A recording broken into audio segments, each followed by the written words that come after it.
Bonjour et bienvenue. Partageons, inspirons et élevons-nous ensemble. Je suis Audrey, hôte de ce podcast. J'accompagne les femmes, les couples autour de la fertilité, de la PMA et de la santé hormonale. Avec mon mari Christophe, nous sommes aussi fondateurs d'Odyssée Aroma, une plateforme de formation en aromathérapie intégrative dédiée aux particuliers et aux professionnels. En 2021, nous décidons de partir plusieurs années à la voile. Nous soutenons aujourd'hui d'autres familles dans leurs projets d'entrepreneuriat autour de la santé naturelle, du bien-être et du respect de l'environnement. Nous croyons dans la possibilité d'opter pour un mode de vie plus proche de la nature, plus libre et plus slow. On vous embarque ? Dans notre podcast, vous trouverez des récits de personnes que nous avons croisées sur notre route et qui nous inspirent au quotidien. Belle écoute!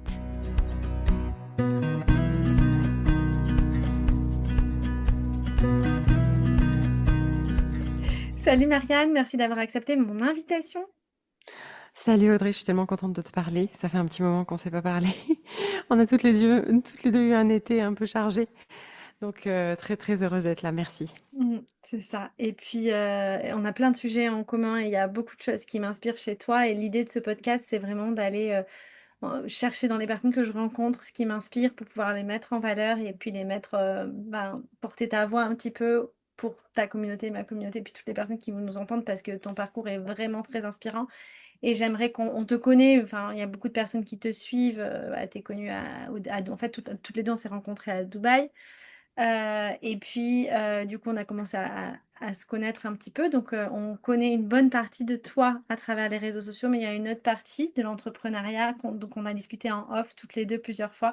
Et c'est de Hmm. celle-là que j'aimerais qu'on parle. Donc, on va aller un petit peu plus profond dans les échanges, si c'est OK pour toi. Je suis contente parce que tu sais, c'est quelque chose qui quelque part me dérange un petit peu parce que quand on me demande ce que je fais, à la seconde où je dis que... En fait, j'ai réalisé qu'il faudrait peut-être que je me mette à dire en premier que je suis entrepreneur. Et ensuite, quel est mon service? Parce que on dirait que quand tu travailles dans le Pilate ou dans quelque chose qui est lié au bien-être, qu'en fait, bah, tu fais ton cours et puis tu rentres chez toi. Et ça, c'est ce que font certains freelancers, mais c'est les gens qui ont des vrais business, en fait, des business bon, avec un lieu à payer, avec des employés à payer, ou même juste bah, voilà, un service à fournir et des clients à trouver. Il n'y a pas que le service lui-même, en fait. Mm. Tu vois, si on avait une entreprise qui fabrique des boutons, on serait pas surpris qu'on passe pas notre journée à l'entreprise, tu vois, dans l'usine. Mais moi, si je suis pas tout le temps au studio, on croit que je travaille pas en fait. Donc, ça m'intéresse que tu m'interroges là-dessus. Ça Et, me plaît. et puis, on voit beaucoup de choses sur les réseaux sociaux. On voit la Oui, surface de l'iceberg. On voit que tu ouais. réussis, que tout ce que tu fais, c'est hyper inspirant. Mais voilà, l'idée, c'est qu'on comprenne aussi ce que ça représente derrière, en fait. Je suis pas sûre que ce soit facile à représenter. Je suis pas sûre que les gens aient envie de se le représenter, mais après, on va voir. L'idée, c'est Peut-être ton ça, audience, c'est-à-dire, oui. oui, oui, oui. L'idée, c'est vraiment ça. C'est qu'est-ce que ça représente d'aller dans ses rêves, de s'épanouir professionnellement et le backstage, quoi. Donc, Ouais. pour commencer, est-ce que tu peux te présenter, raconter ton parcours en quelques mots? En quelques mots, je suis très mauvaise, C'est donc hyper dur, je sais, please, c'est hyper dur. guide-moi. Donc, je m'appelle Marianne, j'ai 39 ans, j'ai deux enfants, Adam et Juju, et ils ont 8 ans et demi et 5 ans. Je suis partie à Dubaï quand j'avais 28 ans passés avec mon mari qui a eu une offre. Moi, avant, j'étais dans la politique et politique publique. C'était ma passion, mais quand j'étais plus petite, j'étais gymnaste et j'ai eu beaucoup de blessures. Et donc, je me suis mise au Pilates quand j'avais quand j'avais 22 ans. J'étais étudiante, j'étais à Londres.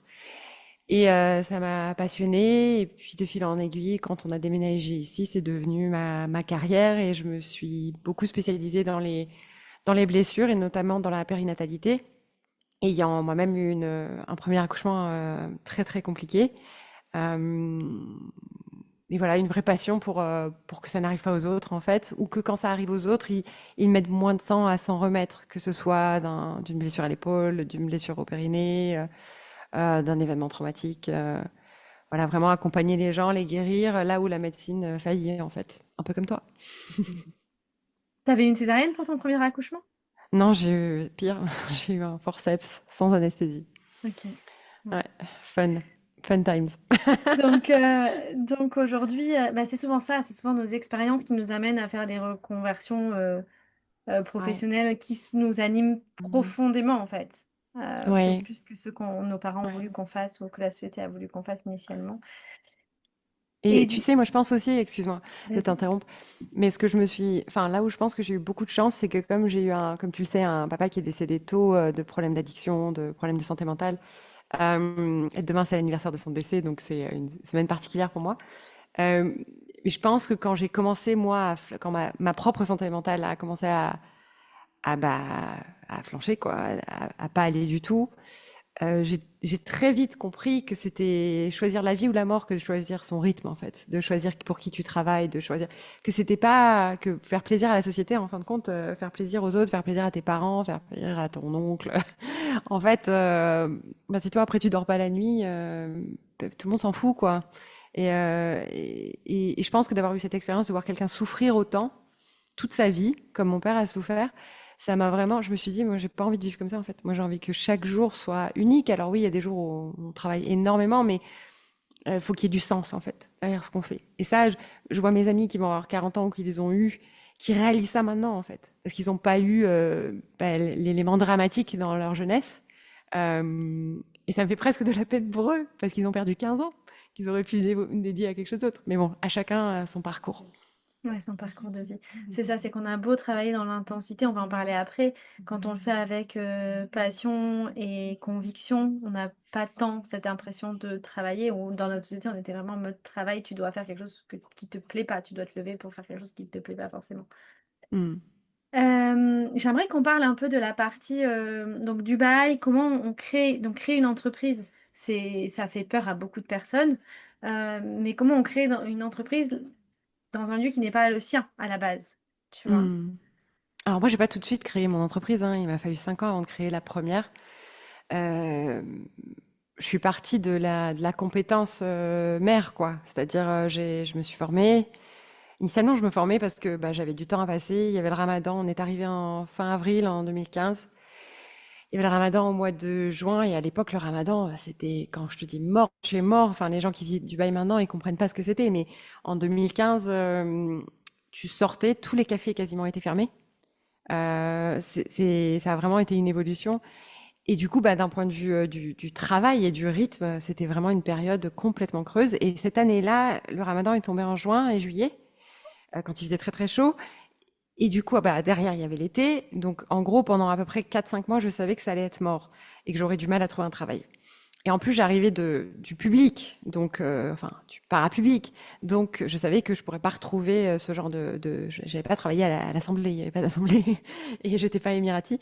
Euh, donc, je savais qu'il allait falloir que je me reconvertisse d'une façon ou d'une autre, et j'étais assez contente à l'idée. Et donc, en fait, le Pilate est vraiment arrivé parce que bah, il y avait une passion depuis longtemps pour ce que ça avait transformé en moi d'un point de vue physique et émotionnel. Et je me suis formée. Ça a même été une énorme dispute avec mon mari le jour où j'ai dépensé cet argent-là parce que euh, on roulait pas sur l'or, hein. Quand on est arrivé, on lui avait fait miroiter quelque chose et en fait, ben, la vie est très très chère comme tu le sais à Dubaï. Et il s'était fait mal au genou, il avait payé une grosse attelle. Enfin, bref, tu sais, tous les trucs au début, t'as pas que tu t'attends pas à avoir à régler quand tu arrives de France. Tu penses pas qu'une attelle, on va pas te la rembourser. Bah non, t'as des ligaments croisés, ils sont pétés, bah on te rembourse pas ton attelle parce que ton assurance est pas bonne ou ci ou là. Et donc je pense que c'était vraiment, bah il fallait que je bosse. Et on roulait pas sur l'or. Il m'a dit, voilà, enfin, ça a été une dispute et puis après ça a été une réconciliation assez intéressante. Et puis je l'ai fait, j'ai fait ma formation et c'est bon, en quelques mois, je te la fais courte, c'est devenu mon métier et c'est lui qui m'a soutenue. Il m'a dit, je te soutiens et si ça marche pas dans un an, on reverra quoi. Mais en gros, j'ai pas commencé par monter une entreprise. Je pense que j'en aurais été incapable parce que moi, faut comprendre, je viens d'un milieu assez modeste.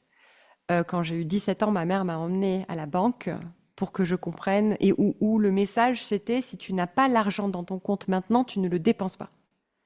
et en tant qu'entrepreneur, c'est tout l'inverse de ce que tu dois faire. J'étais en train de te dire en off, j'étais pas sûre de pouvoir payer ma location mi-septembre. Et qu'en fait, bah, j'avais quand même choisi ce moment pour acheter un huitième réformeur. Et en fait, tout ça, c'est l'entrepreneuriat. Tu dois être responsable, bien évidemment, mais il faut, Investir. le plus gros problème, c'est l'investissement et le cash flow. Et donc, il y a des moments où, bah, si tu n'investis pas, tu fais rien, en fait. Donc, moi, je suis restée, excuse-moi, ça c'est je crois que ça vient de chez moi. Attends, voilà, je vais éteindre. Et, euh, et je suis restée assez proche de cette éducation qui était tu dépenses pas ce que t'as pas, qui a permis à ma maman, en ayant un salaire très faible, d'élever trois enfants, de les envoyer faire des études, donc qui a permis à mes grands-parents qui étaient des gens très modestes de faire d'avoir une belle vie, d'avoir une belle maison dans un bel endroit, tu vois. Mais c'est quelque chose qui peut être, je pense, en 2015, j'étais pas du tout prête, et puis j'avais peut-être pas les compétences aussi, et je comprenais pas assez bien l'industrie. Donc j'ai commencé par être prof. Et je pense que c'est important aussi parfois d'avoir les mains dans le cambouis, et je suis toujours prof de toute façon, parce que tu développes, tu comprends ce dont les gens ont besoin, et après le jour où tu embauches, tu comprends ce dont les profs ont besoin. Et ouais, donc je pense que c'est important, mais j'ai monté mon entreprise quand j'ai commencé à quitter les endroits pour lesquels je travaillais, une clinique et un studio en 2020. J'étais enceinte jusqu'au cou de mon deuxième enfant. Et en fait, j'avais des revenus grâce à Zoom et j'étais un peu inquiète. Alors, tous les profs ici le faisaient sans avoir de compagnie, mais moi, ça me dérangeait. Bon, sur des revenus comme les nôtres, il y a pas de, c'est pas une fraude fiscale dans la mesure où ici on a une taxe à partir d'un certain niveau de revenu. Mais j'avais peur, donc j'ai monté mon entreprise comme ça. Ça m'a coûté très cher. C'était à refaire. Je sais pas si je l'aurais fait si tôt. Mais j'étais assez fière et de l'avoir fait. Et j'avais eu l'impression de devenir adulte. Tu vois, un peu le jour où tu as ton permis. Ça fait un Mmh. peu le même effet, le jour où tu t'es emmerdé à obtenir tous les papiers. Parce que oui, c'est cool de faire du business à Dubaï, mais alors, contrairement à ce que les gens croient, ça n'est pas facile, plus facile qu'en France du tout d'ouvrir une compagnie. Les règles changent tout le temps. Il faut se battre constamment. Pour la petite anecdote aujourd'hui, moi, j'ai payé normalement ma licence pour 2 ans. Donc ta compagnie, c'est ta licence. Et ce matin, ils me disent, oui, on peut pas renouveler, il faut payer 20 000 dirhams. Bah, en fait, pourquoi j'ai payé l'an dernier pour 2 ans? Donc là, il faut qu'on fasse une requête, en fait, pour ne pas repayer. Enfin, tu es tout le temps en train de payer des trucs qui tombent, tu sais pas pourquoi. Ils ont changé la loi avant-hier. Donc, ouais, c'est très bien. C'est un très bel endroit. Les gens sont hyper motivés, très ambitieux, très ouverts. Mais c'est pas facile. Il y a beaucoup de paperasse compliquée quand même. Et du coup, toi, tu l'as monté à Dubaï parce que, ton chéri avait un poste là-bas, donc vous étiez là-bas, mais si tu avais eu le choix, tu l'aurais si tu avais été, par exemple, en France, tu l'aurais monté quand même, tu penses? Ou c'est Dubaï qui t'a donné envie? L'énergie, parce qu'on a quand même là-bas une énergie qui est très dans la création. Ouais. Je pense qu'à un moment donné, j'aurais quitté la France parce que j'arrivais pas à. Il y avait un trop gros décalage entre ce que je sentais être mon potentiel, ce que les gens me disaient être mon potentiel et ma qualité de vie, en fait. Je gagnais 2 000 € par mois à l'Assemblée, enfin 2 300 pour la petite chose, en travaillant 15 heures par jour pendant les attentats, dans des conditions qui parfois sont un peu risquées, tu vois. Parfois, tu soutiens un député qui est pas très apprécié, les gardes du corps, les machins. Tu payes des sandwichs dans le 7e à 10 euros. Tu vois, je pense que j'aurais quitté la France. Parce que j'avais beaucoup cherché ma voie, j'avais eu beaucoup de jobs et j'avais l'impression d'être trop en France, tu vois. Et donc, je sais pas si c'est. Je pense que Dubaï facilite, un peu comme aux US parfois, où tu as l'impression qu'en fait, ben, si tu as des qualités, si tu bosses comme un dingue, même si tu viens de nulle part, tu peux y arriver. Mmh. Bon, c'est ce que je vais dire, les woke vont me tomber dessus, hein, mais euh, bien évidemment qu'il y a des avantages et des désavantages socio-économiques et raciaux aux US, hein, mais, mais ce que je veux dire, c'est qu'il y a quand même l'impression que si tu te sors les doigts des fesses, tu peux y arriver. Tu peux Mmh. créer quelque chose et tu peux partir de rien. Surtout pour toi qui viens Euh, d'un milieu modeste, à la base, je pense que tu dois avoir aussi ce truc-là et en France, c'est quand même un peu plus en effet, c'est quand même plus difficile, je pense aussi. Enfin, on a cette image, en tout alors, cas, qu'aux États-Unis, il y a plus la chance. l'avantage en France, et il faut pas le dénigrer non plus, c'est, bon, pour moi, l'éducation gratuite et la santé gratuite, c'est quand même un bien commun qui doit être préservé à tout prix, beaucoup plus que le chômage, à mon sens. Parce qu'en fait, ben, ça touche aussi les enfants. Et bah, pour avoir ta chance, il faut avoir ta chance dès le début, quoi. Alors bien évidemment, bon, bah, tu as des écoles de plus ou moins quali, dans des meilleurs quartiers, mais quand même, le fait de pouvoir envoyer son enfant à l'école gratuitement avec un certain niveau d'apprentissage, c'est quelque chose qui n'existe quasiment nulle part, enfin, pas dans beaucoup d'endroits. Et donc ça a été une chance. Et après, comme j'étais à Sciences Po à une époque où il y avait très peu de gens qui venaient d'un milieu modeste à Sciences Po, on avait des aides. On était tellement peu à pas avoir beaucoup d'argent à Sciences Po qu'ils nous donnaient une bourse en plus. Ce qui m'a permis de partir aux US la troisième année parce que c'était obligatoire. Et je pense que ça a ouvert. Je m'y suis tout de suite sentie. Alors, j'ai pas pu traiter une dent, tu vois, j'avais pas assez d'argent pour traiter une dent et j'ai eu des problèmes par la suite. Donc, j'ai tout de suite vu les avantages du système dans lequel j'avais grandi. Mais j'ai aussi tout de suite senti que le fait que je m'intéresse à tout, c'était bien vu. Le fait que je sois dans plein de communautés différentes, dans plein de sociétés différentes, c'était bien vu. C'était pas reçu avec cynisme comme à Sciences Po. Le fait de vouloir changer les choses, c'était bien vu. Le fait de vouloir écrire un bouquin à 22 ans, c'était bien vu. Tu vois, l'ambition, l'énergie, la lumière, en fait, le fait d'être un peu solaire, c'était Mmh. pas, c'est bien vu. Et moi, Mmh. je pense que je suis quelqu'un d'assez solaire, on me l'a souvent dit. Et du coup, bah, en France, je me sentais un peu étouffée, parce qu'à chaque fois que je passais des entretiens, bah, ça marchait bien d'un point de vue intellectuel, mais d'un point de vue, Trop je solaire. pense que j'étais un peu trop, tu vois, j'avais trop d'activités à côté, j'aimais la poésie, puis j'aimais le sport, et puis ah bah c'est bizarre, en fait, on n'arrive pas à la mettre dans une case, donc laisse tomber, non, c'est Ouais. pas pour nous, ce sera pas un bon petit soldat. Et effectivement, en fait, c'était très bien vu de la part des ressources humaines à chaque fois. J'aurais pas été un bon petit soldat. Donc, du coup, tu as donc créé cette entreprise enfin ce studio. Est-ce que tu veux nous en parler un petit peu? C'est un studio où tu interviens, mais tu fais aussi intervenir d'autres professeurs avec Ouais, un objectif derrière? alors en fait, ce qui s'est passé, c'est donc en 2020, j'avais mais je pouvais pas embaucher, c'était que pour moi, pour pouvoir faire cours. Et j'ai continué à exercer dans certains studios, mais en fait, j'étais plus motivée après parce que quand tu as vraiment créé une clientèle et j'avais vraiment développé cette expérience, pardon, cette expertise périnatale, et bah, du coup, j'en avais un peu marre d'aller faire cours chez les autres, alors que c'était mes clients, mon effort, et d'être payée comme le prof qui juste rentrait et sortait. Et puis j'avais déjà deux enfants en 2020, hein, donc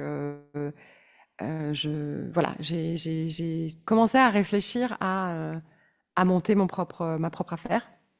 J'avais une vraie loyauté, il y avait une vraie loyauté dans ma clientèle. Même les gens qui venaient plus, il y avait toujours un contact avec eux. Et donc, j'ai commencé à avoir envie de ça en 2020. Je me suis dit, je le ferai après la naissance de Julien. Son naissance de Julien, c'était quand même le Covid, donc c'était compliqué.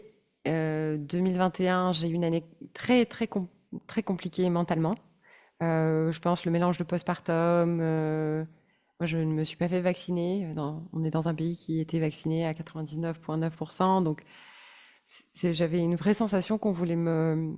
Enfin voilà, ça a évoqué des choses en moi où d'autres personnes avaient le pouvoir sur mon corps qui était très difficile. Et puis j'avais l'impression, franchement, que le monde partait en couille. C'est-à-dire, je portais mon masque, j'emmerdais personne, je comprenais pas pourquoi. D'un coup, c'était moi le méchant de l'histoire. Donc je pense que ça a été une grosse année qui m'a beaucoup perturbée. Parce que quand tu as étudié l'histoire et que d'un coup tu vois des schémas qui se reproduisent et que les gens qui ont étudié l'histoire avec toi ne les voient pas, tu te dis mais merde en fait, c'est comme ça que tout se reproduit. C'est comme ça qu'on n'avance pas. Donc c'était, voilà, je pense ça, les hormones, la fatigue, les deux enfants. C'est un métier qui demande beaucoup hein, d'aider les autres. De faire court, c'est une performance du quotidien. Hein. Les gens, ils viennent pas quand tu fais la gueule. Hein. Donc ton anxiété postpartum, tout le monde s'en fout. Et personne enfin, tu peux en parler un tout petit peu sur les réseaux sociaux, mais tu peux pas en parler tous les jours pendant les cours. Et donc voilà, donc après ça a un peu mis mon projet, voilà, je me suis calmée. Et puis 2022, avec Olivier, avec mon mari, on a eu une discussion qui a duré 5 minutes dans une voiture en mois de juin, où c'était suite à un avortement. Donc c'était très difficile. Ouais, franchement, ça c'est un autre sujet. Mais Tu peux en parler, hein? oh, ouais, c'est une longue histoire, mais non, puis c'est un sujet très sensible. Je veux dire, où les gens ont des forte. Et moi-même, j'aurais peut-être eu une opinion plus tranchée par le passé. Mais voilà, j'ai quand même eu des postpartum compliqués, des accouchements compliqués. Et une erreur une fois. Je ne m'attendais absolument pas à tomber enceinte comme ça. Et j'avais 2 enfants en bas âge. Et je ressortais à peine la tête de l'eau. C'est-à-dire que je recommençais à peine à dormir sans médicaments. Donc, voilà, c'était pas possible. Et du coup, avec mon mari, on a dit, ben, je lui ai dit, si on n'a pas cet enfant, maintenant, il faut y aller. Si on sacrifie cet enfant, en fait, on va faire tout ce qu'on a eu envie de faire. Moi, je veux monter mon espace. Je veux faire du renfort musculaire, ce que je n'avais jamais fait. Et c'était une formation de Bhakti Yoga. J'ai dit, je veux faire ces 3 choses. Et on s'est assis dans la voiture. Il me déposait à un cours dans un autre studio. Et on a dit, en 5 minutes, c'était décidé qu'il n'y aurait pas d'investisseur extérieur, que ce serait un business familial. Euh, et c'est parce qu'on en avait beaucoup, beaucoup parlé, mais jamais, on n'avait jamais pris de décision. Et voilà. Et après, ça nous a pris presque 2 ans de trouver un espace pour des raisons de Mmh. conjoncture économique. Donc voilà, donc ça a été long. Donc tout ce temps-là, j'avais une entreprise perso, où c'était juste moi pour m'employer moi, pour avoir des revenus légaux. Et l'an dernier, en novembre, on a ouvert notre espace. Donc on a signé en 2024 au mois de mai, au moment où je m'y attendais plus, où j'étais en train d'abandonner. Et, et on a ouvert au mois de novembre parce que tu crois que tu vas ouvrir 2 semaines après, mais oh, il y a l'Aïd, et puis truc, et puis les gens dans l'administration, dans ces zones franches, ben, ils travaillent 3 heures par jour, et c'est toujours la faute de quelqu'un d'autre, et tu reçois trois opinions différentes de la même zone franche, donc c'est long. Il y a la construction, on a eu un problème avec le design d'intérieur, enfin, avec l'architecte d'intérieur. Il y a tout le temps des Mmh. merdouilles, mais on a ouvert en novembre et maintenant j'emploie donc du coup des gens. C'est pas toujours facile de trouver les bonnes personnes. Je suis encore en quête. Moi, je suis encore un peu la prof qui ramène tout le monde, mais, euh, mais on est en train d'élargir ça. J'essaye d'apprendre aux autres comment monter leur propre marque personnelle. Et puis Mmh. j'essaye de me retirer un tout petit peu de l'enseignement aussi pour pouvoir prendre le temps de monter, enfin de travailler sur le business lui-même et de ne pas être complètement épuisé, on va dire, comme tu le sais. Oui. C'est intéressant comment les épreuves de la vie, finalement, à chaque fois, elles te recentrent, vers ce qui te fait vibrer, bah, tu as parlé de ton papa et Mm, des 15 ans de gagner sur ce que tu avais vraiment envie de faire et maintenant de cet avortement qui t'a fait prendre la décision d'y aller, quoi, alors que vous en parliez déjà depuis, ouais. mmh. Euh, oui, alors à l'époque, j'avais pas du tout abandonné l'idée d'avoir un troisième enfant. Euh, c'est juste que j'avais aucun stress par rapport au fait d'une grossesse, tu vois, de retravailler beaucoup, beaucoup d'heures d'enseignement. Mais j'avais une très, très grosse peur d'avoir un troisième postpartum qui m'envoie en hôpital psychiatrique, en fait. Mmh. Et mon mari, fatigué aussi. Moi, j'ai des enfants qui dorment pas, bah, comme nous. 3 premières années, Ah. sont mortelles. Euh, et donc, bon, voilà, il y a des gens qui ont ça pendant 3 4 mois, et puis il y a des gens qui ont ça pendant 3 4 ans. Bah, nous, on est du mauvais côté de la force, on va dire, et pour les deux. Julien dormait un peu mieux, mais je pense que le coup du Covid, ça a été quand même très perturbant pour ces enfants-là qui sont nés en 2020, 2021. Donc c'est venu un peu plus tard les problèmes de sommeil pour Julien. Euh, donc oui, ça m'a recentré et surtout quand tu fais des choix très très durs comme celui d'un avortement, tu dois les faire pour des raisons valides, tu vois, genre enfin, moi la docteure, je suis rentrée en France parce que je voulais pas le faire ici c'est illégal et puis je voulais pas le faire je voulais être accompagnée, tu vois. C'est un acte très, très, très fort, quoi, et très, très dur. Mon docteur, malheureusement, mon gynécologue en France est mort un mois avant.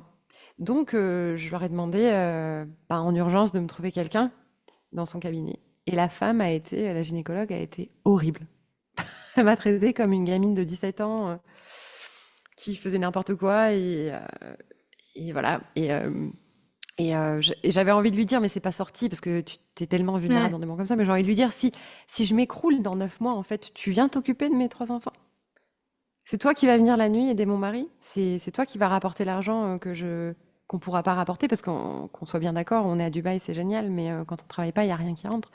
Donc et on se fait foutre dehors du pays. Donc, Mmh. donc, euh, donc voilà, j'avais envie de lui dire ça, C'est que fou comment les c'était. personnes peuvent juger ou Mais c'est surtout qu'en plus là, très franchement, je vais te le dire de toi, moi, c'est une erreur de mon mari. Donc j'ai envie de te dire, moi, je me retrouve à porter le fardeau de cet acte, alors que une erreur qui a été commise, qui n'était pas de mon côté. Tu veux parler à mon mec, vas-y.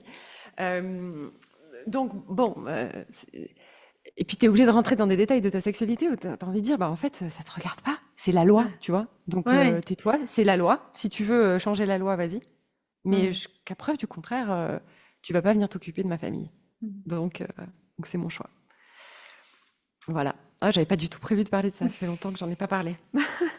Ça fait partie de ton histoire, je pense, d'entrepreneur, hein? même si on avait parlé enfin Oui, voilà, comme oui, coach, oui, ça j'avais pas fait tout est réalisé, mais lié, oui, tout est lié, ouais. tout est lié. Et d'ailleurs, tout est lié parce qu'on va pouvoir faire un rapport rebondir là-dessus. L'équilibre vie pro, vie perso quand on est entrepreneur, Haha. voilà. Donc je sais que Voilà ma je sais réponse. je sais pas par quel bout prendre ce sujet-là parce qu'il m'a inspiré énormément. On en a déjà Par parlé le beaucoup rire. toutes les 2 en off.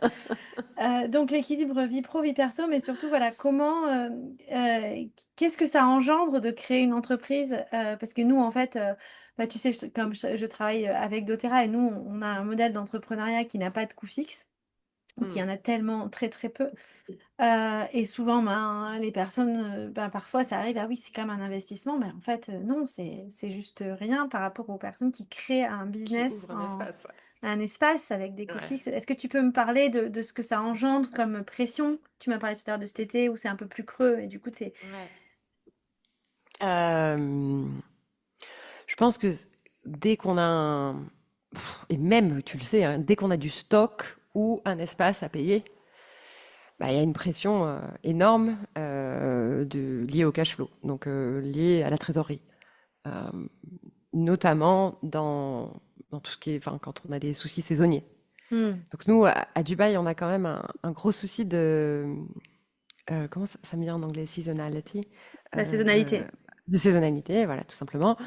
Euh, Parce que Dubaï, bah, comme il y a plus de moyens quand même dans les milieux, enfin, chez mes clients, chez le type de clients qui viennent prendre des cours, ou des business familiaux. Donc en gros, bah, tu travailles pas vraiment. Enfin, dès qu'il y a des vacances scolaires, les gens partent. Et les gens ont les moyens de partir à toutes les vacances scolaires. Pas tous, bien évidemment. Mais du coup, ça crée un creux. Et moi, j'ai quand même une clientèle périnatale, donc j'ai beaucoup de mamans. Donc beaucoup de mamans qui sont dans ce cas-là. Ça fait des étés qui commencent début du mois de juin et qui finissent, bah, si tu ramènes pas les troupes plus tôt, mi-septembre, fin septembre. Donc on parle pas, tu vois, du mois d'août qui est creux. On parle de plusieurs 3 mois mois. très très difficiles, ouais, 4 mois. Et pareil à Noël, là, tu vois, ils ont annoncé ils ont presque 5 semaines, les enfants. C'est une catastrophe. Euh, c'est bien si tu veux partir voyager 5 semaines, mais si tu as un business dans le dur, Ouais. c'est vraiment, enfin, ça met en difficulté les petits business. Et ben, c'est pareil, quoi. Je sais pas ce qu'on va faire pendant ces 5 semaines. Donc, ce qui crée la pression énorme que pendant les Les mois. périodes, les mois forts, tu as des événements tous les soirs, tu fais la compétition encore plus avec tout le monde parce que tu peux mettre cette formation que ce week-end-là, et donc il y a une grosse pression. Donc, ta question, c'était sur la pression, Comment tu comment on vit vis? la pression? Ouais. Hmm. Du coup, tu travailles énormément, enfin, tu mets énormément d'actions en place pour les mois hauts pour pouvoir, avoir du cash Ouais. flow pour les mois plus creux.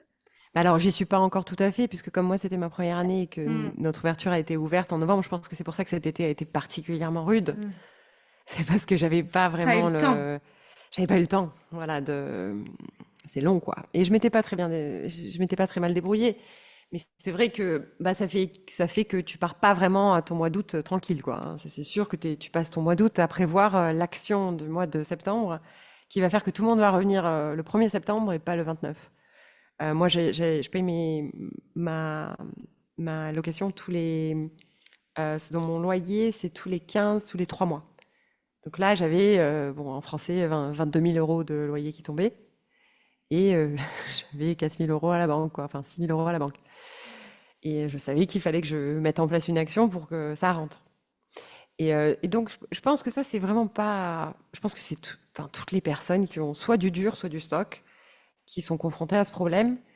Et je pense que le plus gros souci, c'est même pas ça. Le plus gros souci, c'est qu'au début, tu as ce problème de trésorerie, en même temps que du coup, bah, comme tu as ce problème de trésorerie, tu embauches pas beaucoup. Et comme tu n'embauches pas beaucoup, bah, tu fais 10 jobs en même temps. Et comme tu fais ces 10 jobs en même temps, bah, t'as pas le temps de faire les stratégies pour pouvoir développer et pour pouvoir en plus. Tu vois, c'est un cercle vicieux. Et à un moment, Mmh. il faut dire, bon, bah, comment je lève le pied et je reprends de la hauteur. Et même si ben, certaines personnes sont pas contentes, là, tu vois, j'ai lâché mon mercredi après-midi. C'est l'après-midi qui marchait le moins pour moi, où je gagnais, où je rapportais le moins au business, où j'avais le moins de régularité. Et pourtant, j'ai des clients que j'adore, hein. Eh ben, il y en a une l'autre jour, elle m'a croisée le mercredi, elle m'a tiré une gueule, tu peux pas imaginer, mais je ne peux pas. Cet été, j'en pouvais plus, je me suis effondrée. Tu vois, au bout d'un moment, tu peux pas être 10 personnes en même temps. C'est que ça Tu, demande, c'est que ça donc si je résume un petit peu, c'est que quand tu crées une entreprise, ben, au début, ça demande énormément d'intensité, ouais, pour que tu puisses arriver à retrouver, la et stabilité la financière stabilité, ouais. pour pouvoir aller Financière au et du coup le temps, en fait, c'est parce que c'est pour ça qu'on veut une liberté financière, non? Parce on veut gérer son temps comme on le souhaite, je mmh, pense. C'est vraiment le temps, argent, c'est deux choses qui sont très liées. Euh, et je pense que quand les gens idéalisent l'entrepreneuriat, ils l'idéalisent parce qu'ils pensent à cette liberté d'entreprise, de gestion comme on le souhaite, de pas avoir quelqu'un au-dessus de toi. Mais en fait, moi, je trouve que si tu veux un équilibre work-life balance, comme tu disais, si tu veux cet équilibre-là, il vaut mieux rester dans un job pépère. Enfin, je sais que c'est quelque chose que les gens ne veulent pas entendre et tu vois, l'autre jour, il y en a une, j'ai failli lui mettre une claque. Elle me dit, ah ouais, moi peut-être que dans 10 ans, je lancerai un truc comme ça, pour sortir de mon 9 to 5, de mon... J'étais là dans ma tête, je suis là, mais meuf, en fait, le fait même que tu dis ça me fait comprendre que tu ne pourras jamais le faire, en oui, fait. c'est ça. Parce que c'est pas juste que t'as pas conscience, c'est que si tu dis ça, t'as pas assez d'empathie pour te rendre compte que l'autre en face de toi, il travaille beaucoup. Mmh. Et donc, tu pourras pas accompagner l'autre. Mais bon, c'était très intéressant parce que c'est quelque chose qui ressort souvent, hein, surtout dans le milieu du bien-être. Parce qu'on se dit, oh, ben, c'est le bien-être, alors c'est très Tu cool. vas faire ouais. Je pense que le problème de l'intensité, c'est que c'est pas juste intense, c'est intense longtemps. C'est un marathon. Moi, j'aime bien dire que c'est un C'est marathon. un... Ouais, mais c'est un marathon avec des sacrés sprints au milieu, tu vois. Mmh. Mmh. C'est le marathon des sables, quoi. Mmh. C'est pas juste un marathon, quoi. Il y a du sable, il y a pas d'eau. Tu vois, c'est pas le marathon à Paris Mais ce qui est où sûr, on c'est qu'en t'attrape. fait, ça demande plusieurs années d'intensité et de Ouais. extrême, et que c'est pas, l'entrepreneuriat, c'est pas: «OK, je me lance et puis, bah, ça va venir à moi». Ça Les demande gens et vont c venir, hein. c'est ça. Donc qu'est-ce que tu as mis en place, toi, pour, après on parlera des obstacles et de comment tu as géré, Mhm. les ensablements et tout ça. Ouais. Mais, qu'est-ce que tu as mis en place pour communiquer, pour te faire connaître, pour faire connaître ton studio? Alors, c'est là où l'avantage d'avoir passé beaucoup d'années avant à enseigner t'aide. Parce qu'en fait, moi, j'avais déjà une pratique à la Mmh. maison. C'est juste que ma maison était devenue trop... c'était un espace limité. Je perdais des clients, en fait. Donc, la première chose que j'ai mise en place, c'est au moment du Covid. Avant le Covid, j'enseignais plus de 40 heures par semaine avec un enfant en bas âge, plus autour, tout ce qu'il y avait à faire autour. J'allais à des événements de networking pour me faire connaître. Donc, par exemple, on a une table ronde de la périnatalité créée par des ostéos dont tu fais partie, avec des francophones qui travaillent avec les jeunes mamans. J'étais dans des différents milieux The entrepreneuriaux où Musette. je... The Musette, c'est plus sur le tard, mais oui, où, j'étais à Female Fusion, tu sais, qui est un réseau plutôt anglophone aussi. Euh, J'y allais pas forcément pour me faire juste connaître, j'allais aussi pour apprendre des autres. Mais pour me faire connaître dans mon milieu de nos jours sans passer par les réseaux sociaux, c'est quand même un peu compliqué. Je pense que le mélange de donner beaucoup de cours pendant très longtemps, de résoudre des vrais problèmes, tu vois, ce qui fait que Bouche à Dubaï, c'est oreille, quoi. très bouche à oreille. Bon, Mmh. Dubaï, c'est énormément bouche à oreille, ce qui est d'une certaine façon génial, parce que si tu es nul, tu peux mettre 1 million dans du marketing, ça marchera pas. Ton espace, il marchera pas. Et j'en connais, hein, des gens qui ont monté des studios pensant que ce serait facile. Et il faut se différencier quand même. Faut être bon dans ce que tu fais, en fait. Et Il faut faut marquer quand... les esprits parce que maintenant la publicité, en fait, je pense qu'on a tous un Exactement. filtre. Ouais, il faut marquer les esprits, il faut pas mal d'authenticité, mais en même temps rester sérieux. Mmh. Et puis je pense il y a le temps te donne raison, en fait. C'est-à-dire, petit à petit, tu vois, par exemple, maintenant mon programme postnatal, là, il est plein. Là, il y a celui qui commence. J'ai fait aucune démarche, j'ai même pas fait un post. Euh, Tu sais, il mais au suffit que tu début, aies 2 c'était professionnels de la périnatalité qui te recommandent et qui croisent, ouais, mais alors, eux, il faut pas trop y croire tout de suite. C'est-à-dire que ouais, eux, c'est l'inverse. Ils vont attendre que tu aies fait tes preuves. Donc, faut oui. plutôt aller sur les réseaux, je trouve. Mmh. Moi, j'avais commencé, je l'avais mis sur Facebook, tu vois. J'ai passé un week-end entier, quand je l'ai créé, ce programme de rééducation, un week-end à répondre à des messages Facebook pour avoir 4 personnes. Je me rappelle une séance avec mon psy qui a suivi où j'ai dit, mais qu'est-ce que j'ai fait? J'ai passé 3 jours à parler à des milliers de gens qui viennent, qui négocient, qui trucs. Et pourquoi? Pour 4 personnes. Mais c'est les 4 personnes qui ont fait. Il y en a une, c'est devenue ma meilleure amie à Dubaï. L'autre, elle a fait ma carrière dans le postnatal. Euh, Elle a commencé pendant 5 ans, je pense. Inga, en fait, elle avait trois doigts de séparation au niveau de ses abdos et 3 et demi. Et en 10 séances au total, donc le programme plus de 3 ou 4 séances privées, on a réduit à un doigt. C'était miraculeux, si tu veux, pour elle. Et, euh, et à chaque fois que quelqu'un demandait un spécialiste, j'ai jamais rien demandé à Inga. Elle écrivait, elle disait, il faut que tu contactes Marianne. Mmh. Donc je pense que résoudre des problèmes et être sur les réseaux, en tout cas dans mon industrie, c'est essentiel. Il faut Mmh. que les gens te connaissent. Il faut aussi, je pense, que ma stratégie en 2020, quand je me suis lancée dans... Alors ça peut être utile à d'autres industries aussi, mais il faut avoir une forme de niche dans ta propre industrie et que les gens, quand ils pensent à quelque chose, ils pensent à toi. Mmh. Donc, bah moi, perso, dans le domaine des huiles essentielles, je pense à toi. Il y en a Mmh. plein d'autres qui ont essayé de me convertir, mais parce que bah, parce que voilà, tu es devenu indispensable dans ce milieu-là, tu vois, et tu as marqué les esprits là-dedans et tu es passionné. Et donc, moi, ce que j'ai fait en 2020, quand d'un coup, bah, 2020, les studios ferment, les cliniques ne font plus de cours, tout s'arrête, je suis enceinte, je ne pouvais pas faire des lives où je faisais des abdos normaux, qui étaient d'habitude mon point fort. Donc, ben, j'avais déjà une spécialité périnatale parce que j'avais eu cette expérience et je formais déjà les profs au périnatal, hein. Mais j'ai décidé, bah, c'est le moment de se mettre sur les réseaux, j'ai plus de temps. Et bah, comme j'étais enceinte, ça allait bien. Et je suis devenue, d'une certaine façon, la personne à qui on pensait. Mais c'était baqué, hein, c'est-à-dire je savais de quoi je parlais. Ouais. C'était pas juste je suis enceinte et je fais 3 mouvements comme j'en vois plein faire. Je lisais de la recherche tout le temps. Tu vois, les gens ils te font confiance parce que tu l'as vécu, mais qu'aussi tu règles des problèmes, comme Ouais. je disais avant. C'est un mélange. C'est un mélange, voilà. Donc moi, je pense que c'est ça qui m'a poussée à vouloir monter le studio, c'est qu'à la fin de ces cours, ces programmes postnataux, je me retrouvais avec des clientes qui voulaient rester, tu vois, mais j'avais pas la place. Je pouvais pas avoir un studio chez moi complet. Et c'est là que je me suis dit, bon, c'est un peu dommage d'avoir fait tous ces efforts sur Instagram, des lives dans tous les sens en 2020, 2021, alors que j'étais, tu vois, je dormais pas de la nuit, mon fils était à l'hôpital avec pneumonie, t'arrives à 8 heures du mat, tu fais ton live, tu vois, t'as fait tous ces efforts-là. C'est un peu dommage de renvoyer les clients chez quelqu'un d'autre. Euh, et donc c'est de ça que c'est parti que je me sentais prête en fait. J'avais une Mmh. telle frustration de ne pas continuer à accompagner. Et encore aujourd'hui, je pense que mon programme postpartum, ça fait une grosse partie de mon marketing. C'est-à-dire que les gens arrivent par le postpartum ou par le prénatal, et il y en a une partie qui reste. Mmh. Et donc c'est un modèle un peu particulier. Et je suis en train d'élargir maintenant mon modèle. Bah, là, j'ai fait des actions, tu vois, de proximité. Comme il y a beaucoup, beaucoup de trafic, j'ai une liste et à côté de moi, j'ai un certain nombre de commerces à aller voir, un certain nombre de bâtiments. Euh, et, mais oui, j'élargis cette stratégie tout doucement parce que l'enseignement m'a encore pris beaucoup de temps. Donc j'espère Mmh. que j'ai répondu à ta question et que je suis Oui, pas c'est trop int partie sur une non, tangente. non, non, c'est bien Je pense donc que c'est un c'est mélange, tu vois, réseaux sociaux. Action de Multicanal. proximité, exactement.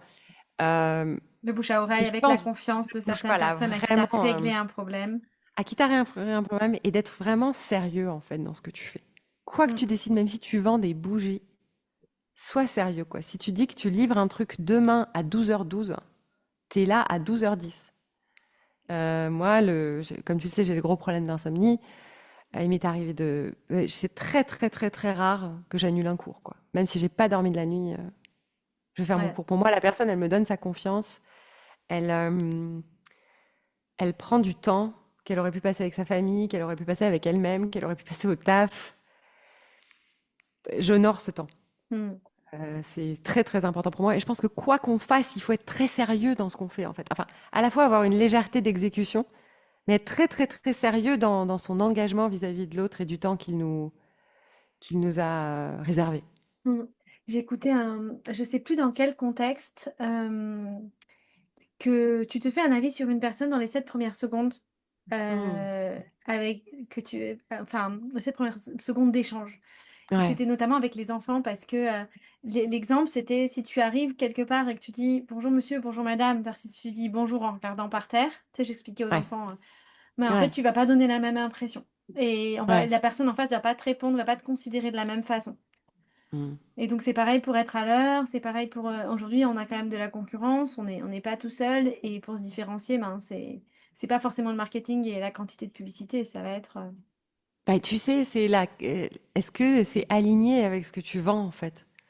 C'est-à-dire que j'aurais certainement plus de followers pour le studio si, j'avais pas où s'en enseigner et beaucoup plus travaillé dessus, mais si j'avais mis en ce moment la mode, c'est cette espèce de miroir avec un néon derrière, tu vois.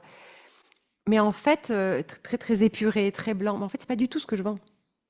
Je vends justement les aspérités. Je vends. En fait, t'as grossi parce que t'as eu des enfants et tu rentres plus dans tes fringues. Ben, on s'en fout, viens quoi. En fait, on va t'aider quoi.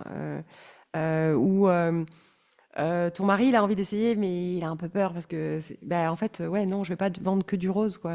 mmh. Tu vois. Ta grand-mère, elle est là pour 2 semaines et elle a mal à sa hanche. Ben, viens, on va lui trouver un cours. Et je pense que c'est l'alignement dans ta stratégie marketing qui est très important. Mmh. Moi, j'ai jamais collaboré et fait de commission euh, avec des gens donc, que je trouve pas très compétents, même s'ils sont très connus. Mmh. Que je sais qu'une kiné, je la trouve pas bonne, bah, je vais. En fait, moi, ma parole est très importante. Mmh.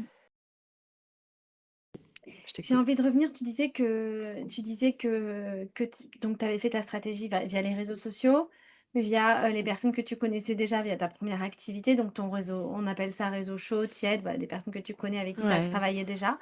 Et tu me dis: «Je suis en train d'élargir», donc c'est intéressant parce que tout à l'heure, on a parlé du fait que tu étais vraiment sur le terrain, sur le terrain, sur le terrain, sur le terrain et que là, tu commences à lever le pied un peu pour À te lever le créer de pied, ouais. l'espace, pour aller communiquer un peu plus sur le studio et te permettre au studio de passer à l'étape supérieure. Bah, parce qu'en fait, mon rêve, c'est pas d'en avoir un. Je pense que le premier, c'est le plus dur. Tu vois, mon rêve, c'est vraiment de vendre une nouvelle. Enfin, bon, je vais te dire ce que j'ai envie Vas-y! de faire. Tu vois, de la même façon que je fais des programmes pour le postnatal, je pense qu'il y a des programmes à faire un peu pour tout. Tu vois. La grosse difficulté des modèles actuels des studios, pour moi, c'est que, bon, il y a des personnes très disciplinées, comme toi et moi. Je pense que les entrepreneurs sont souvent des personnes disciplinées. Sinon, bah, tu manges pas. Euh, mais il y a beaucoup de gens dans le sport et dans le rapport à leur corps qui sont pas du tout disciplinés parce qu'il y a des blocages qui vont au-delà du fait de venir au cours, euh, qui sont complètement, enfin, qui n'ont rien à voir même, j'ai envie de dire, avec le fait de faire du sport. Et par contre, quand tu t'engages pour 10 séances et qu'elles sont à une heure précise, ben, t'as pas trop envie en fait de perdre ce que tu as investi. Et c'est pour ça que le postnatal, moi au début, pourquoi j'ai fait un programme? Parce que je voulais des résultats. Tu peux pas avoir des résultats si les mamans elles viennent les jours où elles ont dormi, vu qu'elles dorment jamais. Et du coup, il fallait qu'il y ait des horaires précis et que bah, tu le rates, je vais t'envoyer plus de valeur d'une autre façon. Si je peux, je te ferai rattraper, mais tu le rates, tu le rates. Et ça crée. Et puis c'est aussi, ça semble un peu plus court terme et plus réalisable pour les gens. Donc moi, j'essaie de transformer un tout petit peu le modèle dans ce modèle fitness, parce que pour moi, je suis pas dans le fitness, pour moi, je suis dans la santé, en fait. Donc, comme tu le sais, je me suis développée sur LinkedIn récemment. Et en fait, les gens avec qui je parle le plus, c'est soit des coachs fertilité, coach nutrition, les docteurs ouverts d'esprit, des neuropsychiatres, tu vois, parce que c'est le même champ. C'est juste l'éducation qui a été différente et le nombre d'années d'études. Mais c'est un champ, le champ de la guérison, le champ de la thérapie. Donc, euh, donc voilà, j'essaye de. Je pense qu'il y a une vraie volonté d'impact quand on monte un business. Et ben moi, je sais que dans la périnatalité, je suis une des plus avancées dans mon domaine et je trouve dommage, je voudrais pas que ça parte avec moi, tu vois. Je voudrais que le transmettre en fait. Et donc, je me sens dans une étape, je me sens prête à la transmission. Je n'ai pas encore la structure pour, mais je pense que c'est la première étape. Donc oui, c'est pour ça que je me suis un peu recentrée cet été pour des raisons de santé et aussi parce que ben, je me suis un peu rappelé pourquoi j'avais fait tout ça et où je voulais aller, Mmh. tu vois. L'idée, c'est bah, c'est toujours un peu ça aussi, c'est comment rendre scalable quand même un business qui tourne avec à un taux horaire. Ouais. Ouais. Et du coup, c'est vrai que la transmission, ça peut, la transmission, la formation et puis faire grandir aussi. Oui, et la marque, tu sais, la marque, c'est quand Mmh. même quelque chose, alors ça sonne très capitaliste, mais une marque à laquelle tu fais confiance, tu peux générer du produit, tu peux continuer à avoir du service, mais tu peux aussi avoir du produit. Donc, il y a beaucoup de façons de passer à une échelle supérieure. Euh, et même dans le service, plus tu as du volume, plus tu peux avoir d'impact. Mmh. Donc, c'est pas forcément, les gens vont pas forcément continuer à venir chez toi, mais ils vont pouvoir acheter un programme en ligne. Et ça, le programme en ligne sans audience assez développé, c'est difficile. Moi, j'avais créé un programme en 2020 parce que, ben, tu vois, Covid, plus d'argent, quoi. Puis aussi, je faisais des cours sur Zoom, j'étais enceinte et je les trouvais géniaux. Il y avait plein de gens qui assistaient. Ce petit groupe, il restera dans mon cœur pour toujours parce que c'est le groupe qui m'a fait manger pendant une période très difficile. Et on a vécu cette grossesse ensemble.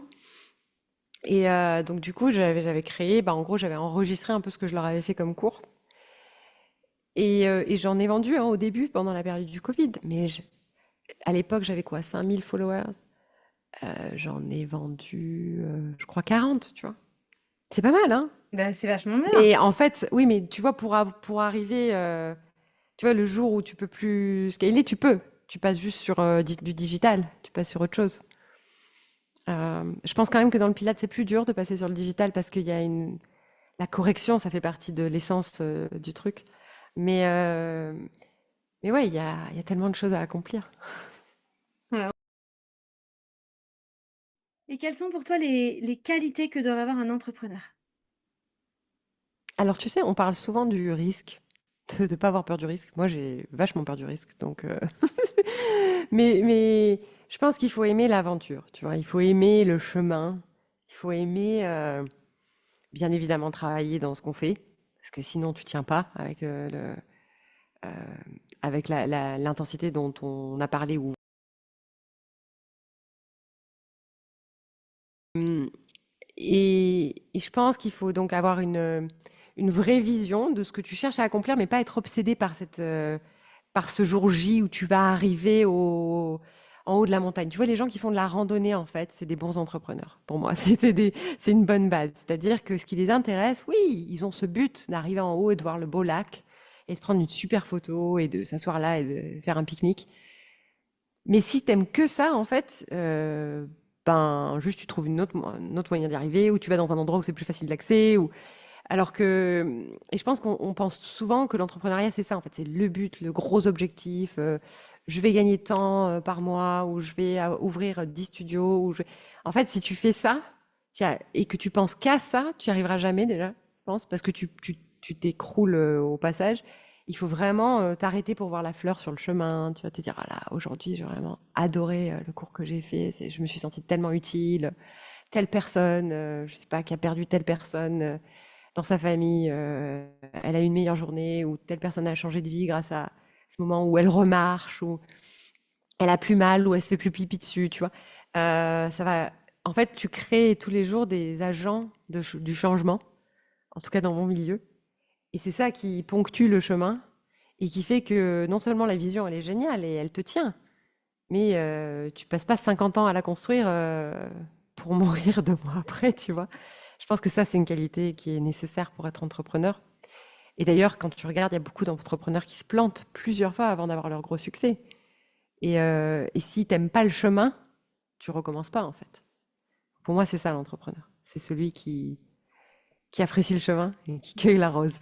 J'adore, j'adore. Le dernier sujet dont je voudrais qu'on parle, c'est la partie, comment on prend soin de sa santé mentale quand on est dans cette intensité Mais on le fait d'entrepreneur. pas et on s'écroule.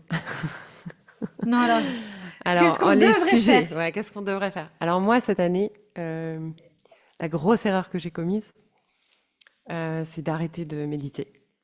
Alors après, chez chacun, ça se présente de façon différente. Et puis chacun a ses challenges différents au début de l'affaire, hein. Euh, T'as des gens, moi, qui souffrent énormément dans l'entrepreneuriat parce qu'ils n'ont pas la même capacité au travail, donc ils vont pas aussi vite que ce qu'ils veulent. Mais t'as aussi le problème inverse quand t'as une grosse, grosse, grosse capacité au travail et t'es un peu une machine. Et puis t'arrives au point où, bah, au moment où la machine, il faut qu'elle ralentisse. Donc moi, cette année, ça s'est produit en mois de juillet. J'ai pris 4 jours salutaires au mois de février en Inde avec mes enfants et mon mari, où j'ai vraiment tout fermé. J'ai dit, s'il y a le feu, vous m'appelez sur mon perso, sinon vous me parlez pas. Je venais d'embaucher un réceptionniste génial, il y avait mon assistante, je me dit ok. Et à partir de là, on est rentré le 15 février. Jusqu'au 1er août, je n'ai pas eu une seule journée. Je n'ai pas eu une seule soirée. Je n'ai pas eu de week-end. Ça a été non-stop. Jusqu'au 1er juillet, j'ai fait 14 heures par jour en semaine, 6 à 8 heures le week-end par jour. C'était voilà, délétère, quoi. Mais bon, t'es dedans, tu réussis, tu le fais, il y a la pression financière, tu tiens, tu vois. Et puis, fin juin, ça ralentit. Je me suis dit, il y a une formation qui s'est terminée, la fin de l'école, donc moins de clients. Et il y avait autre chose qui s'est arrêté pour moi. Donc, je me suis dit, ah oui, je rediffusais mon podcast au lieu de créer. Je me suis dit, super, je vais pouvoir ralentir un peu. Et là, la catastrophe, je m'arrête de dormir. Et donc, bon, bah, ça m'a poussée à me demander qu'est-ce que j'avais mal fait, qu'est-ce que je pouvais remettre en place. Euh, mais de sûr, l'arrêt de la méditation, pour moi, ça a été un souci. J'ai arrêté l'été dernier après une opération, parce que je me reposais beaucoup après l'opération. Donc, j'avais peut-être moins besoin de me reposer, enfin, de prendre de la distance, parce que De je le t'accorder du prenais. temps pour. Ouais. C'était obligé, c'était médical, Et quoi. Quand on te l'impose. ah bah voilà, tu peux pas bouger après une opération comme celle que j'ai eue, donc ben, en fait, tu peux t'allonger, je faisais beaucoup d'hypnose, en fin de compte, je prenais soin de ma santé différemment, de ma santé mentale différemment et de mon corps aussi différemment. Et puis nous, il y a l'autre dimension, c'est que notre métier est assez physique aussi, hein. Donc il y a les deux dimensions. Et, euh, et donc en fait, ben, au mois de juillet, d'un point de vue de santé mentale, je me suis dit, bah, de toute façon, il n'y a pas le choix. Là, il faut en refaire une priorité. Ton propre sport, il faut en refaire une priorité, en fait. En fait, rien n'est urgent. En fait, tout est urgent et rien n'est urgent. Et puis, donc là, j'ai repris. Et l'autre chose, d'un point de vue physique, mon kiné, il m'a engueulé parce que j'ai eu un gros problème au niveau de mon nerf à cause de cette fatigue, parce que je faisais des vidéos à outrance en n'ayant pas dormi. Donc, au bout d'un moment, le corps, il dit non, merci. Hmm. Et c'est vrai qu'il m'a dit, mais en fait, avec ce que tu as eu, il aurait fallu quand même continuer. J'ai fait 6 mois de kiné religieusement, et puis après, bah, j'ai été prise dans la machine et j'allais pas trop mal, donc j'ai arrêté. Il m'a dit, il aurait fallu faire un massage par mois, quoi, ou une séance de kiné par mois, tu vois. Il m'a dit, tu peux pas vivre comme une athlète, faire des vidéos, faire des cours, travailler sur le business jusqu'à minuit tous les soirs, élever 2 enfants en bas âge et ne jamais prendre de temps pour toi. Donc ça a été. Et je le sais, hein, tu vois, tout le monde. Je pense que tout le monde le sait. Et toi, ça a dû t'arriver, non, Audrey? T'as jamais Ah fait oui, une deux période comme fois. ça où, voilà, Une fois comme très ça fort. marche, comme ça Hmm. marche, t'es dedans et ça marche. Et tu dors et tu te lèves et tu fais, t'accomplis. Pourquoi tu dirais non à tel client? Hmm. Pourquoi t'arrêterais tes cours le mercredi après-midi alors que, bah, de toute façon, l'argent y rentre? Bah, tu veux pas le faire, tu vois. Hmm. Et en fait, ben, tu le payes à un moment donné, physiquement et même financièrement, j'ai envie de dire. Parce qu'à un moment donné, il n'y a plus le choix. Tu vois, moi là, je peux plus faire 8 heures de cours par jour et enchaîner sur 6 ou 7 heures de travail administratif. C'est pour ça que c'est important quand on crée une entreprise ou Ouais, qu'on évolue de se poser enfin, je sais que moi, je me réorganise tous les 3 à 6 mois. Là, ouais, c'est ça doit être pas mal. la période la plus longue où je me suis pas réorganisée, où je fais un point sur qu'est-ce que je peux C'est laisser bien. qui ne me rapporte Ouais. pas ou qui n'a pas d'intérêt, où je sers à rien, qu'est-ce que je peux laisser là pour créer de l'espace pour pouvoir, ce que tu es en train de faire, Hmm. quoi. Mmh. Ouais, ce que je suis en train de faire, mais c'est un énorme effort. Ouais. Je sais pas si ça l'est pour toi aussi, mais un énorme effort. J'ai une sensation d'abandonner certaines personnes. J'ai une sensation d'arrogance un peu, tu vois, où je me dis, est-ce que je suis arrogante à dire, ah ben, je choisis un peu mes clients maintenant, je choisis à quelle heure, je choisis. En Non, fait, parce que en fait, ça, non, moi mais j'ai eu cette période-là, mais ça y est, je l'ai dépassée parce qu'en fait, je sais que je vais être ouais, plus euh, tu vas donner plus. valuable, tu vois, à un autre endroit que là, en Hmm. fait. Et Ouais, que du coup, bah, tu vois, si par exemple, toi, tu as une super prof, je sais que tu as des profs géniaux avec toi, bah, tu sais que là-dessus, ils gèrent et que peut-être, ben, ça peut être plus intéressant de faire de la com pour eux, par exemple, ou pour ouais, le et même de studio, garder tu les vois. cas compliqués, tu vois, qu'ils peuvent pas gérer. Voilà. En fait, Mm. d'avoir l'énergie pour donner aux cas compliqués, d'avoir l'énergie pour former, et le temps aussi. Ça, c'est important, mais c'est pas c'est un processus, hein, de lâcher prise C'est super dur. qui est pas évident, je trouve. Mm. Voilà. Et du coup, est-ce que donc tu as parlé un petit peu de tes problématiques de sommeil, du fait que vraiment c'est très compliqué pour toi et apparemment pour ton mari et tes enfants aussi. Est-ce que tu veux nous en parler un peu plus? Comment tu fais pour, du coup, quels sont tes outils qui te permettent pour toi de comment tu sens quand tu touches tes limites? Qu'est-ce que tu fais quand tu touches tes limites maintenant? Hmm. Et est-ce que tu mets en Je, place des je, solutions naturelles ou je mets en place différents types de solutions. Et la méditation, c'en est une, hein. Euh, Après, moi, j'ai quand même un... Bon, je l'ai mentionné, hein, j'ai quand même eu des expériences assez traumatiques dans l'enfance, donc c'est toujours un petit peu différent quand on a des problèmes, parce que les problèmes d'insomnie, on en parlait toi et moi, il y a des gens qui croient que, enfin, qui disent avoir des insomnies, et c'est des insomnies, mais je veux dire qu'ils dorment quand même. il y a Il y a différents des gens stades? qui disent, oh, j'ai pas dormi cette semaine, en fait, ils ont dormi 6 heures par nuit, tu vois, ou 5 6 heures. Ça, c'est pas un stade critique, tu vois, dont je te parle. Donc peut-être que mon cas, euh, je sais pas s'il est utile pour les autres, mais oui, je peux parler de ce que je fais. Alors déjà, moi, je suis en thérapie depuis très longtemps, hein, depuis la période où les insomnies m'ont poussé à bout, hein. Moi, j'ai passé une semaine entière sans sommeil en 2013, en mois de mai 2013. Ça change tout. Le problème, c'est que ça crée un problème par rapport au sommeil ensuite, parce qu'on sait que même en étant très très fatigué, c'est possible de pas dormir. Donc, une fois qu'on a réalisé ça, ben, on s'inquiète du sommeil. Ça rajoute une couche au problème qui est essentiellement un problème d'abandon, hein. Encore une fois, c'est un problème de se laisser partir, de se laisser absorber par quelque chose de physiologiquement qui se produit. C'est juste qu'on y résiste. Euh, et ça, ben, moi, dans mon cas et dans beaucoup de cas que je connais qui sont des cas d'insomnie assez sévères, souvent il y a eu des traumatismes dans l'enfance la nuit. Je parle de traumas lourds, hein, et donc il faut adresser, je pense, cette partie-là du trauma. Euh, Moi, l'hypnose a été un outil très utile, mais l'hypnose, ça marche quand même quand il y a eu des éléments traumatiques qui peuvent être la cause du souci la nuit ou d'une hypervigilance la nuit. Ou moi, par exemple, je cours parfois quand je me réveille la nuit, tu vois. Et il m'a fallu faire de l'hypnose pour comprendre, en fait, ben, je courais parce qu'à l'époque, je pouvais pas courir. Euh, mais, mais pour les personnes qui ont peut-être pas cet élément-là, je pense que la thérapie, c'est utile pour tout le monde. C'est juste, faut trouver sa forme de thérapie. Moi, bon, j'ai un psychiatre qui me suit de façon toutes les semaines.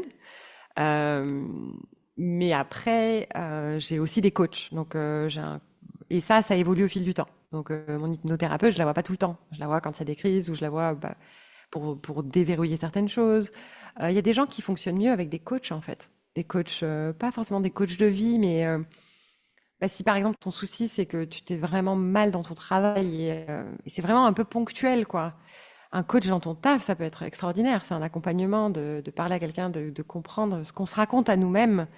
Ça tourne souvent en boucle. Alors dès qu'il y a l'ouverture dans le dialogue, Et les amis sont un bon début, mais les amis sont pas suffisants parce que les amis n'ont pas forcément les outils pour nous aider à Oui, ils aller ont plus pas loin. l'objectivité non plus. Ouais, voilà. Et puis les Ils vont amis, pas parfois, ils veulent pas oser. tout nous dire. Ils veulent Ouais. pas nous dire certaines choses. Ils vont pas forcément oser nous dire tout ce qu'ils pensent d'une situation, où ils ont un intérêt, que certaines choses demeurent ou pas. Donc voilà, donc parler, c'est important. Faire des thérapies sur le corps, c'est important. Donc le yoga, moi, m'a beaucoup aidé en Mouvement, ouais. 2021, la période dont je te parlais. Oui, mais tu vois, en 2013, c'est le Pilate qui m'avait aidé parce que j'avais besoin vraiment de contrôle. J'avais besoin que la voix dans ma tête s'arrête pendant 3 heures par semaine.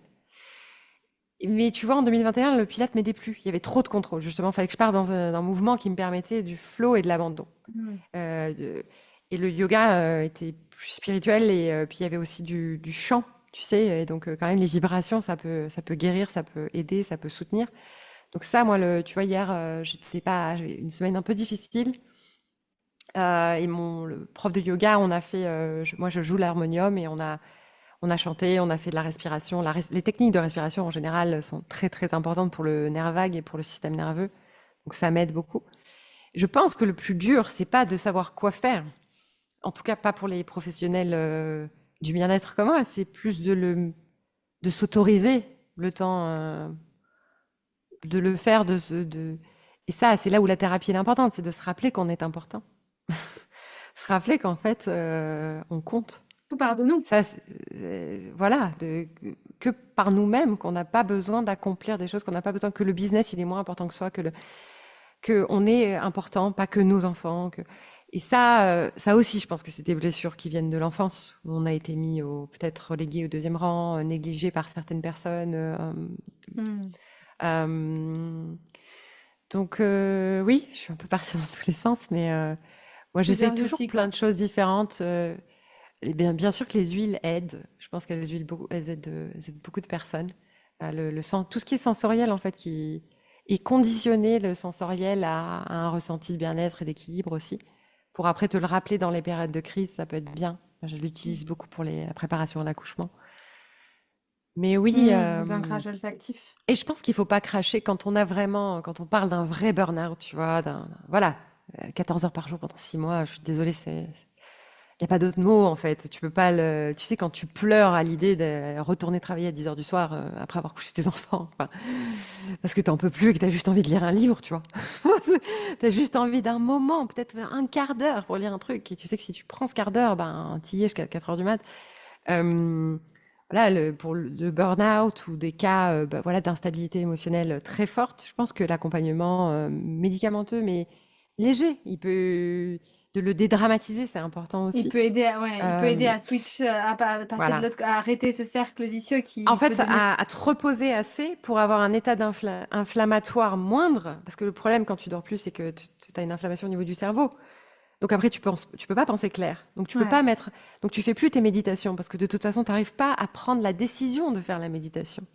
Donc je pense que c'est vraiment quand tu le vis quand tu, moi à chaque fois que j'abandonne, parce que moi l'extrême inverse, c'est que je déteste prendre des médicaments, donc je refuse peut-être un peu trop longtemps quand je suis en situation de crise.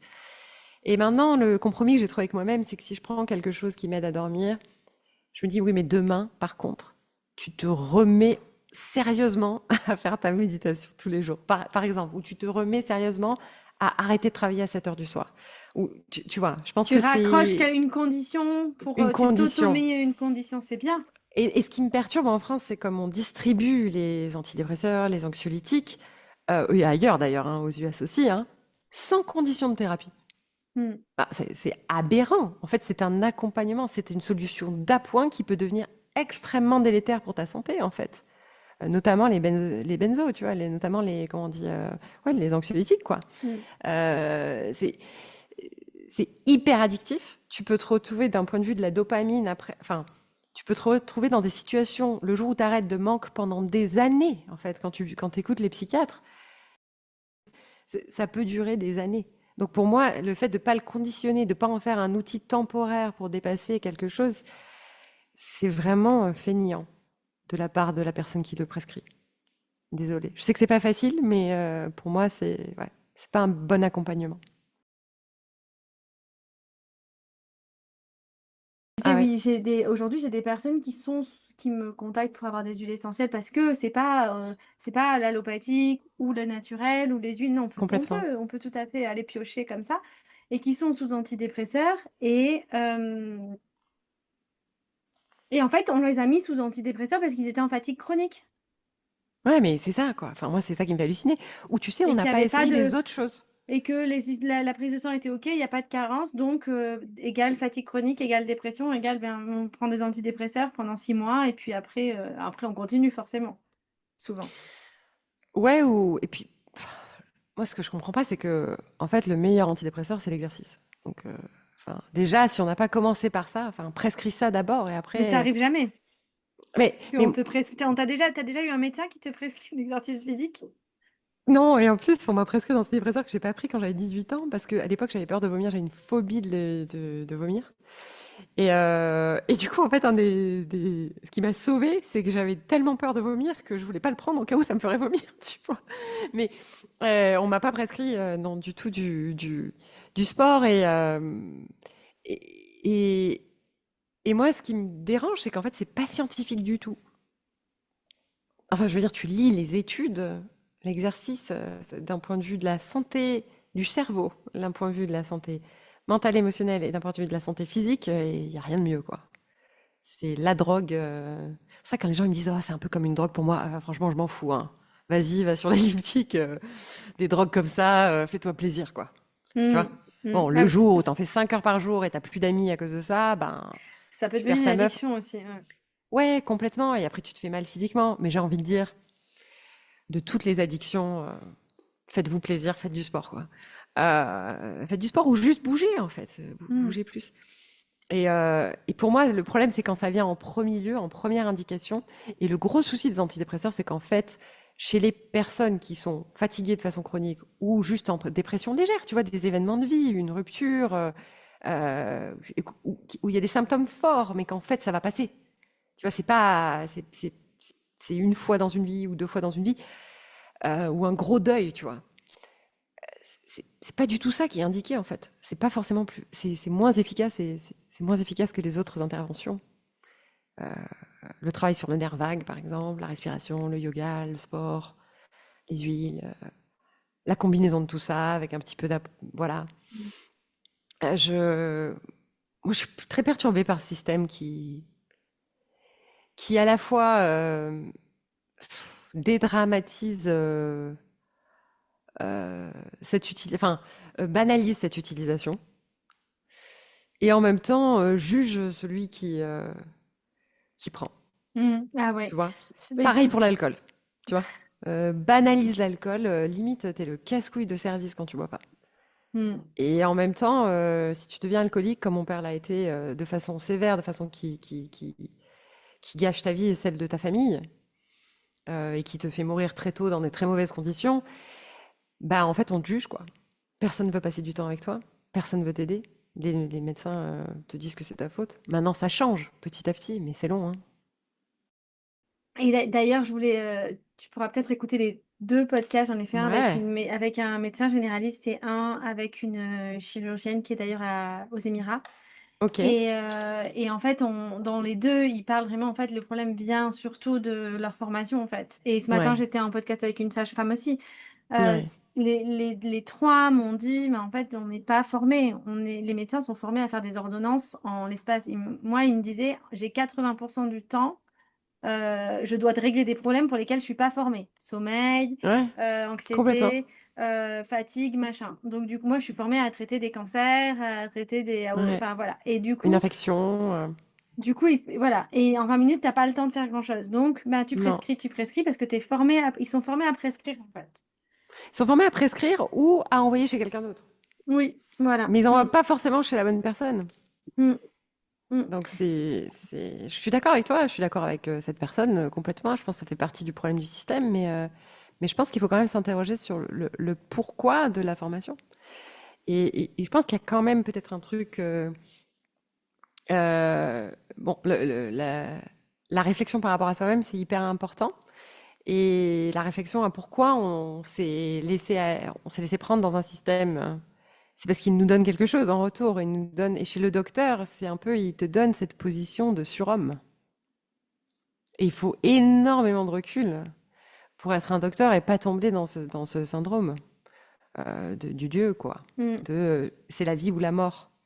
Et en fait, pourquoi les formations elles sont comme ça? Parce qu'on veut mettre le docteur sur, il va me faire cette grosse opération quand j'ai eu un accident de voiture. Mais en fait, pour moi, pour moi qui aide la personne après, c'est tout aussi miraculeux d'arriver à aider la personne à marcher après que de l'avoir sauvée, tu comprends? Parce que survivre à quelque chose en étant en mauvais état, Mmh. c'est pas cool non plus, quoi, en fait. Tu vois? Et je pense qu'il y a cette espèce il y a un problème qui sous-tend la formation elle-même.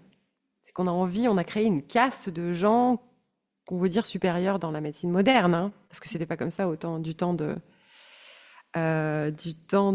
oh, j'ai perdu le nom du docteur très connu. C'est ce qu'elle disait, c'est que la Hippocrate. médecine ouais, la médecine, Hippocrate. elle a 150 ans finalement. Donc elle est pas si vieille, elle a pas autant de nous soigne de beaucoup plus de temps avec des méthodes naturelles et la Bien sûr. médecine, moderne, elle est pas si vieille. Avec plus OK. d'humilité aussi, je Mmh. pense. Oui, mais c'est en train de changer. Je pense qu'on a atteint des limites Ouais, et puis, c'est en train de basculer avec des personnes comme toi qui partagent sur du préventif, sur, voilà, mettre en place des choses pour se sentir bien et ce podcast aussi participe, donc j'en suis super fière. Merci beaucoup tu peux.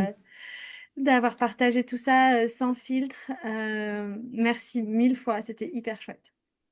Je te remercie à toi, Audrey, de porter la voix des autres, de toujours le faire avec le sourire et de soutenir autant de gens que tu le fais avec beaucoup de grâce et beaucoup d'humilité, justement. Mmh. Merci beaucoup. À bientôt. Ciao. C'est fini. Merci pour ton écoute. J'espère que cet échange t'a inspiré toi aussi. N'hésite pas à partager, commenter et bien sûr noter 5 étoiles sur ta plateforme de podcast. À bientôt pour un prochain épisode.